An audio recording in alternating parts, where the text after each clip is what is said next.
झारखंड के सीएम हेमंत सोरेन पर जिस प्रकार से टाइगर जयराम महतो और बीजेपी के एक बड़े नेता ने हमला बोला है, उससे हेमंत सोरेन की नींद हराम हो गई है और बताया जा रहा कि अय्याश मुख्यमंत्री तक कह दिया गया है।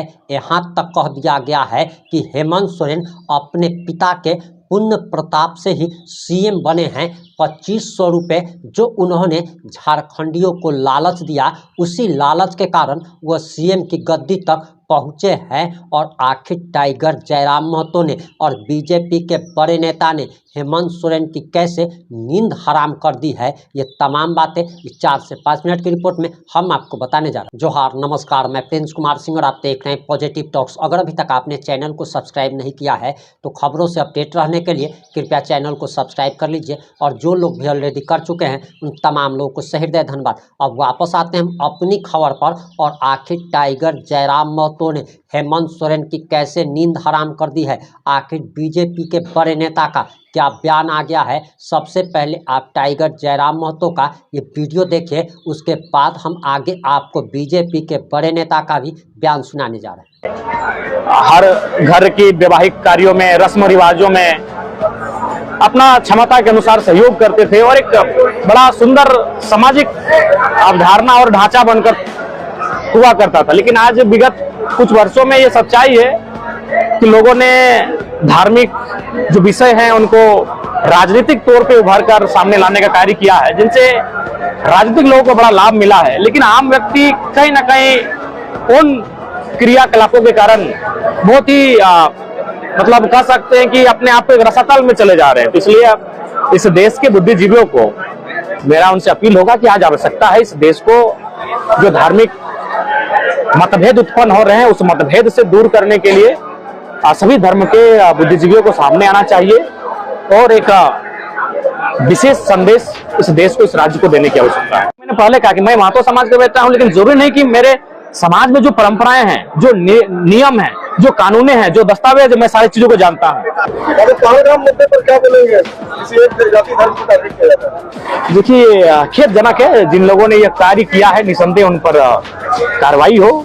और जो वहाँ के स्थानीय लोग हो, चाहे वो किसी धर्म से हो, उन्होंने पुरजोर विरोध किया है और उन्होंने इस घटना का निंदा भी किया है। तो निसंदेह जो लोगों ने इस कार्य को किया है उन पर कठोर से कठोर कार्रवाई हो। सरकार को इस पर एक्शन लेने की आवश्यकता है। आज का सम्मेलन का क्या उद्देश्य है? आज का सम्मेलन का उद्देश्य यही है कि सभी समाज के लोग बड़ी उम्मीद और आशाओं के साथ जलकेम परिवार के साथ जुड़े, उनको अपने सामर्थ्य के अनुसार मत देने का कार्य किया।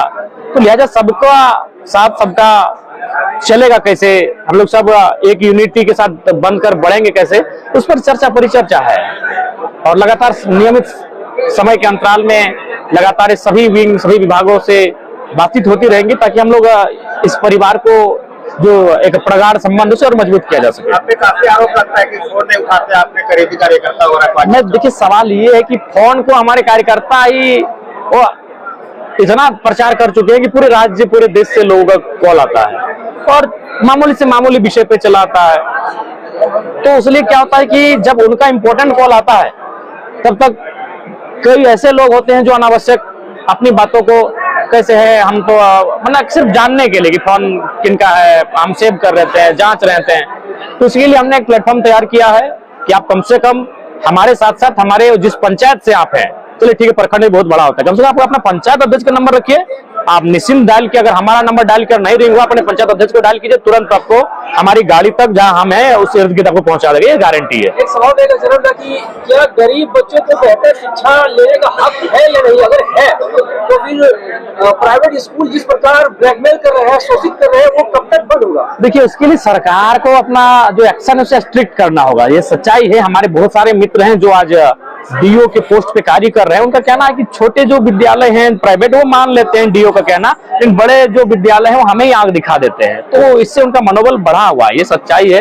और ये सरकार को गंभीरता पूर्वक संज्ञान में लेने की आवश्यकता है। आप अल्पसंख्यक बिल में आए हुए हैं, अभी वक्त संशोधन बिल जो है इसमें क्या करना चाहेंगे? निसंदेह मैंने वही कहा कि कोई भी जो बिल जिसको हमें लगे कि नहीं ये परिस्थितियों के अनुसार, स्थितियों के अनुसार उचित नहीं है, तो उस पर जब तक हम लोग बैठेंगे नहीं। क्योंकि मैंने पहले कहा कि मैं महतो समाज का बेटा हूं, लेकिन जरूरी नहीं कि मेरे समाज में जो परंपराएं हैं, जो नियम हैं, जो कानूने हैं, जो दस्तावेज, मैं सारी चीजों को जानता हूं। तो मैं जब अपने समाज के रीति रिवाजों से अभी अनभिज्ञ हूं, मैं सीख रहा हूं, तो अन्य समाजों के जो रीति रिवाज हैं, जो परंपराएं हैं, उन पर मैं कह दूं कि मैं सारी चीजों को जानता हूं, तो ये उचित नहीं होगा। इसलिए मैंने इनसे कहा कि ऐसा विषय आता है, आप लोग बैठिए, हम लोग जिस विभाग का आता है, एसटी शेड्यूल का भी आता है, उनके साथ बैठेंगे, माइनॉरिटी का विषय आता है, उनके साथ बैठेंगे, एससी समाज का विषय है, उनके साथ बैठेंगे, और उसके बाद जो निष्कर्ष आएगा, फिर हमारी राय जब आप रखेंगे तो आपको एक लगेगा कि हाँ, क्षण करिए, राय सामने आई है। अभी तक जितनी भी राजनीतिक पार्टियां हैं, जो विरोधी पार्टियां हैं सत्ताधारी सरकार की, सभी ने अभी तक विरोध मार्च निकाला है, लेकिन जेएलके की तरफ से अभी तक कोई रिस्पॉन्स नहीं देखने को मिला। इसमें क्या करना चाहेंगे? देखिए, मैंने आपको पहले ही कहा है कि जब तक हम लोग बैठेंगे नहीं, जेएलके में एक नई पार्टी है, 2 महीना पुरानी पार्टी है, तो निसंदेह एक नई पार्टी है, तो उस पर चुनौतियां बहुत सारी हैं। तो इस चुनौतियों से निपटने के लिए हमें पहले अपनी जो रूपरेखा है उसे तैयार करेंगे। जब हम जानेंगे चीजों को, जब हमारी एक राय होकर सामने आएगी, निसंदेह हम लोग इस पे आगे बढ़ेंगे। क्योंकि देखिए, जेएलके में हमेशा एक आरोप लगता है कि जेएलके महतो की पार्टी है, और अभी एक वक्त है कि अल्पसंख्यकों के साथ खड़ा होने का, तो इसमें जेएलके कितना दूर तक जाएगी मुसलमानों के साथ, 60 लाख मुसलमानों के साथ? निसंदेह पहले उस विषय को हम लोग अध्ययन करेंगे, और उसके बाद जो निष्कर्ष सामने आएगा, और हमारे संगठन में जो अल्पसंख्यक समाज के युवा हैं, जो पार्टी में बड़े पदों पर है, उनकी जो राय आएगी, उसके बाद हम उस पर चर्चा करेंगे। युवाओं के लिए क्या संदेश होगा आपका, समस्त झारखंड वासियों के लिए? युवाओं के लिए संदेश यही है कि आप लोग अपने लक्ष्य के प्रति ध्यान केंद्रित रखें और नित्य मेहनत करते हुए आगे बढ़े। आपने टाइगर जयराम महतो का बयान सुन लिया होगा, अब आगे आप बीजेपी के बड़े नेता का ये बयान सुनिए। नमस्कार। मुख्यमंत्री जी 2 देश के दौरा से लौटे हैं। उन्होंने अपना जंबो जेट टीम के साथ 2 देशों का दौरा किया। वहां के इन्वेस्टर को लाने के लिए बड़ी बड़ी बातें दौरा से पहले कही गई कि उनको आमंत्रित किया जाएगा, वो झारखंड में आएंगे, उद्योग धंधा लगाएंगे। और मुख्यमंत्री जी बहुत दिन विदेश रहने के बाद, दोनों देशों के दौरा करने के बाद आज अपने वतन और अपने राज्य में लौटे। कायदे से उनको चाहिए था कि वो एक प्रेस कॉन्फ्रेंस करें और झारखंड के 4 करोड़ जनता को यह बताएं कि आप गए तो उसका क्या फलाफल निकला, कितने लोग विदेश से अपनी इच्छा जाहिर किए झारखंड में आने के लिए, उद्योग लगाने के लिए, कौन सा उद्योग लगाएंगे, किनसे वार्ता आपकी हुई, किनसे मीटिंग आपकी हुई। यह नहीं करके आपने आते ही पॉलिटिकल बयान दिया और इन चीजों से पल्ला झाड़ते हुए आप दिखे। मुख्यमंत्री जी, आप जो विदेश गए वो झारखंड के जनता के पैसों पर आप विदेश गए, आपकी टीम गई। कायदे से तो आपको आकर के जनता को उसका हिसाब देना चाहिए था। जनता के पैसा के व्यवस्थापक आप हैं, रखवाला आप हैं, आप मालिक नहीं हैं। इसलिए आपका फर्ज बनता था कि अपने मालिक को, झारखंड की जनता को उसका हिसाब दें कि हम इतने करोड़ रुपए खर्च किए, ये 2 देशों का दौरा किए, हमने इन इन्वेस्टर को आमंत्रित किया, हमने ऐसा पॉलिसी बनाया है कि उद्योग लगाने के लिए दोनों देश के लोग आने वाले हैं, कौन कौन से उद्योग आएंगे और उसका फायदा क्या झारखंड को होगा, ये आपको बताना चाहिए था। मैं अभी भी आपसे उम्मीद करता हूं कि आपके जाने में, आने में, रहने में कितने पैसे खर्च हुए झारखंड प्रदेश के जनता का, इसका हिसाब आपको देना चाहिए। और ये जो पैसे खर्च हुए उसका फलाफल क्या निकल रहा है, कितने लोग हमारे झारखंड प्रदेश में उद्योग लगाने आ रहे हैं, इसका बाकायदा प्रेस कॉन्फ्रेंस करके 1-2 दिन में आपको बताना चाहिए। और अगर आप नहीं बताते हैं तो यह माना जाएगा कि आप वहां इन्वेस्टर समिट के लिए, इन्वेस्टर को बुलाने के लिए, उद्योग धंधा के लिए नहीं गए थे।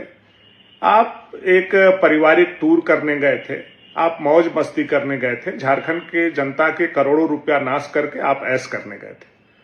इसलिए मेरा आग्रह होगा, आप मुख्यमंत्री हैं, आप जल्द से जल्द आकर के एक मीडिया का प्रेस कॉन्फ्रेंस करिए और उनको बताइए कि झारखंड में आपके इस यात्रा का क्या लाभ होने वाला है और जनता को आने वाला समय में कौन कौन से उद्योग झारखंड में आने वाले हैं और इसमें कितना आय व्यय हुआ, ये आपको जरूर बताना चाहिए। बहुत बहुत आपने दोनों नेताओं का बयान सुन लिया, अब आपकी क्या प्रतिक्रिया है? अपनी प्रतिक्रिया जरूर दीजिएगा। जुड़े रहे हमारे साथ। जय हिंद, जय भारत।